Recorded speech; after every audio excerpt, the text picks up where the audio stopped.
일단 제 시간이 한 20분 빠졌거든요. 그리고 휴식 시간이 10분 있는데, 양해를 그렇게 휴식 시간 그냥 빼고 30분 안에 제가 한 10분, 15, 최대 20분 안에 발표를 하고, 그 원래 정해진 휴식 시간 10분 시간에 질의응답을 하거나 질의응답이 없으면 쉬는 걸로. 이게 메시지 힌트입니다. 네. 짧게 하겠습니다. 첫 번째 문장만 읽겠습니다. 아나베프티스트 운동은 포스트 콘스탄틴 혹은 탈콘스탄틴주의의 실천이다. 그러니까 라는 겁니다. 아나베프티스트들을 이해할 수 있는 키워드 중에 하나가 포스트 콘스탄틴이라는 거거든요.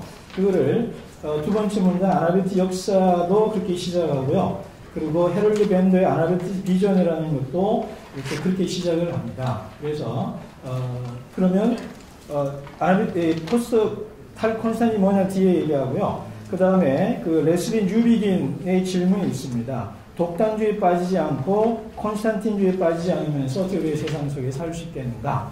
여기에 대한 대답이 아나베프티스트라고 저는 생각하고 이 글에서 그렇게 말합니다. 그러면 42쪽 넘어가서 콘스탄틴주의가 뭐냐? 짧게 얘기하면 첫 번째 문장. 콘스탄틴주의는 교회와 세상을 동일시하는 시스템이다.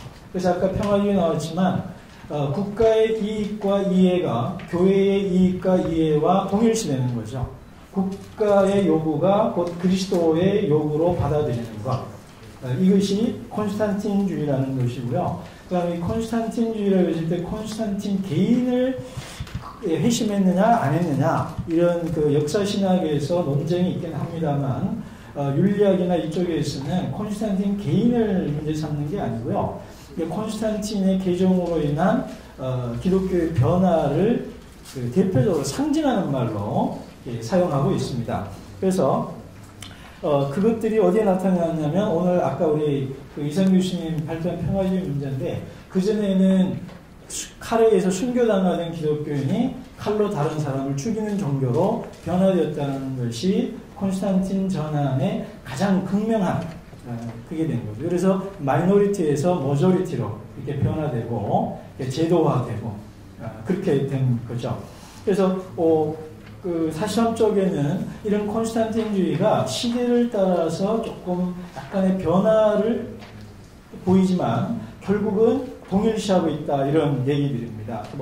그래서 동유럽에서 기독교 공산주의, 그 다음에 남미 해방신학에서의 문제 이런 것들 쭉 나오고요. 하여간 요지는 그 기독교와 국가, 교회와 국가가 동일시되는 것이 콘스탄틴주의다. 그 지금도 유효하다. 이 영향력을 미치고 있다라고요. 그러면 종교개혁 당시에 아나베프티스트들이 과연 이게 탈콘스탄틴주의가 있느냐 없느냐 이걸 좀 봐야 될 것 같아요. 그래서 첫 번째 43쪽 아래 보면 유아 세례 거부에 나타난 탈콘스탄틴주의인데 44쪽 넘어가면은 이 어린아이들에게 나자마자 이 어린아이에게 유아 세례를 시행할 수 있느냐 없느냐 이게 교리적인 논쟁으로 우리가 이해를 합니다. 교리적인 논쟁인 것은 분명히 맞습니다. 그러나 그 이면에 작동하고 있는 핵심 어젠다는 뭐냐면 국가 문제였습니다. 무슨 말이냐면 그걸 뒤로 좀 넘어가 보면 45쪽 보면 키에르케고르 얘기를 제가 합니다. 제가 키에르케고르를 좋아해서 좀 읽어보다 깜짝 놀란 내용이 있습니다. 이 사람은요 자기 34시 전에 죽는다라는 그런 인식에 사로잡혀 있었어요. 가게에 흐르는 저주가 있었기 때문에. 근데 자기가 안 죽는 거예요. 그래서 내가 왜 안 죽지? 아마 주민등록이 잘못됐는가 보다 하고 동사무소에 가서 우리로 말하면 주민등록증을 띱니다. 근데 어디로 가냐면 교회 가서 유아세례 명부를 떼요. 이게 유아세례입니다. 그러니까 유아세례를 받는다는 것은 그 나라의 시민이 된다는 거예요. 그러면 한국에서 유아세례 받는다는 것은 대한민국 시민이 된다는 것이고 일본에서 유아세례를 받는다는 것은 일본 시민이 된다는 거예요. 그러면 일본 시민이면서 일본 크리스천이 되면은 일본 국가의 이익이 기독교의 이익과 동일시되고 그럼 한국도 동일시될 거 아니에요. 그럼 우리가 같은 그리스도인이지만 각 나라의 이익을 그리스도 이름으로 주장하겠죠. 그죠? 그러면 기독교인들끼리 싸울 거 아닙니까? 형제끼리 전쟁할 거 아니에요.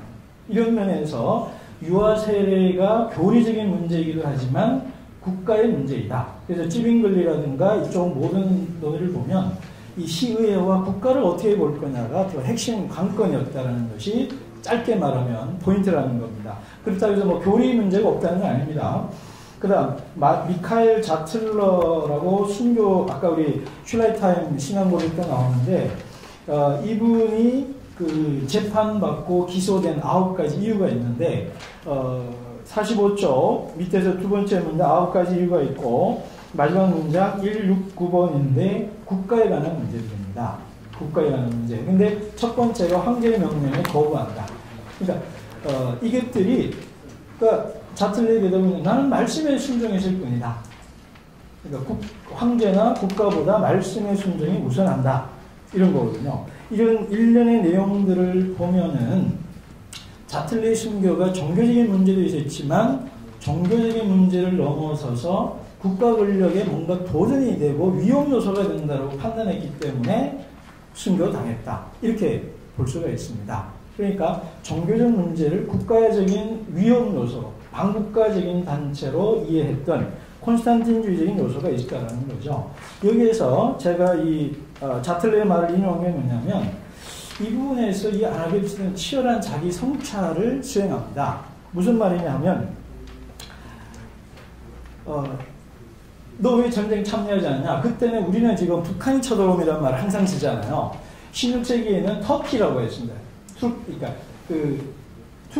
터키 투르만 제국의 영향력 때문에 늘 불안에 시달려 있었거든요. 그러니까 우리가 북한이 쳐들어오면 어떻게 할 거냐라면 그 사람들은 터키가 쳐들어오면 어떻게 할 거냐. 투르만 제국이 이게 그 슐레만 황제가 오는데 이 문제를 늘 질문이 됐거든요. 여기에 대해서 자틀러가 한 말이 상당히 재밌습니다. 터키나 무슬림보다 더 위험한 것은 기독교인들이다 이 말이에요.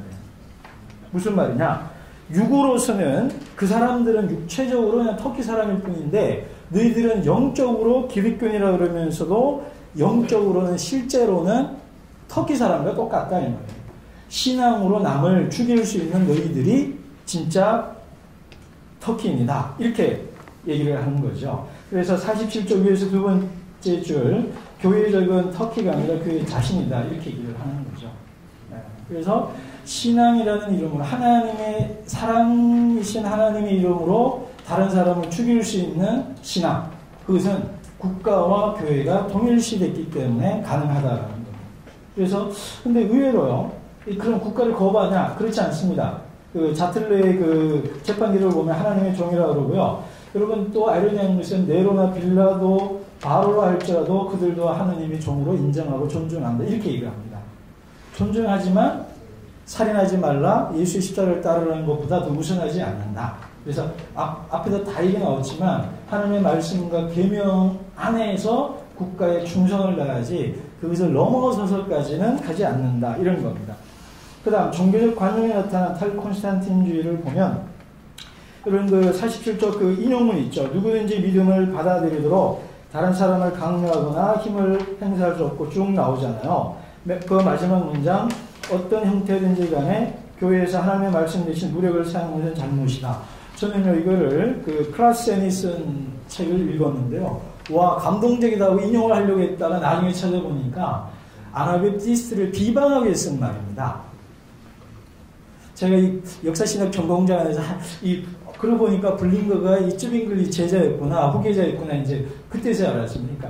그 클라센이 아나베프티스트들의 원저작을 이렇게 실렉션해낸 책이거든요. 그러니까 나는 뭐, 무심결에 그냥, 아나베프티스트들이 말이겠지. 너무 멋있다. 인용 딱 해놓고, 이상해갖고 찾아보니까 쯔빙글리 제자인데, 아나베프티스트를 비난하게 쓴 말입니다. 그러니까, 이런 놈들은 죽어 마땅하다. 이런 얘기를 하는 거예요. 근데 여러분 읽어보십시오. 신앙 다르다고 뭐 죽이고 때리고 이래야 되나요? 그건 아니잖아요. 그죠? 자, 다음 넘어가면요. 그 사람들에게는 다른 사람의 신앙의 자유를 존중해준다는 시각이 없었어요. 그래서 그것은 바로 콘스탄틴주의 때문이었다는 겁니다. 그래서 사실 그 48쪽 중간 발타사르 히브마의 말이 있습니다. 이단은 악마의 고아물이다. 전 이 문장 보고 무슨 말인가 한참 들여다봤어요. 아, 이단은 악마들이 만들었다. 이런 말인가 자세히 읽어보니까 그게 아니고요. 이단이라는 컨셉 자체를 누가 만들었냐면 악마가 만들었다는 거죠. 그러니까 이단이어서 이단인 게 아니고 이단이라고 해서 죽여도 된다고 생각하는 의미로서의 이단이라는 개념은 악마가 만든 개념. 이런 뜻입니다. 그러니까 이단이 없다. 이런 게 아니고요. 이단이니까 맞아야 돼, 벌 받아야 돼, 배제당해야 돼, 고난을, 그러니까 핍박을 받아야 되라고 생각하는 의미의 헤르시, 이단 개념은 악마가 만들어냈다. 이런 뜻입니다. 그렇다고 또 문맥 빼고 또 글 쓰시거나 방송 안 나가기를 정말 당부합니다. 저도 물에 또 빠지는 수가 있을 것 같아요. 조금 썰렁하게 웃자고 얘기해봤습니다. 자, 그러면요, 48쪽 제일 아래 한번 보십시오. 그 인용문 있죠? 두 번째 줄 밑에서. 우상숭배, 하나님의 이름에 대한 모독, 하나님의 진리하던 해방, 그리고 그 밖에 종교에 대한 공공연한 방해가 사회에 발생하거나 만연하지 않도록 정부가 해야 된다. 여러분, 이거 동의되나요? 서울시의회가 이런 거 할 수 있을까요? 국회가 이런 법 만들 수 있을까요? 자, 그 다음 문장 넘어보십시오. 오른쪽, 49쪽 위에. 지금은 그 일을 정부에 맡긴다고 해서도 아무도 놀라지 않기를 바란다. 나는 하나님의 율법에 포함된 진정한 종교에 노골적이고 공개적인 모독을 가하는 자에게는 반드시 벌을 줘서 그런 일이 없도록 하는 정부를 시인한다. 질문 하나 하겠습니다. 이거 누가 한 말일까요? 칼빈의 기독교 강론에 나와 있는 구절입니다. 그리고 여러분, 아무도 안 놀랐는지 한 명이라도 놀랐는지 제가 지금 질문하고 싶습니다.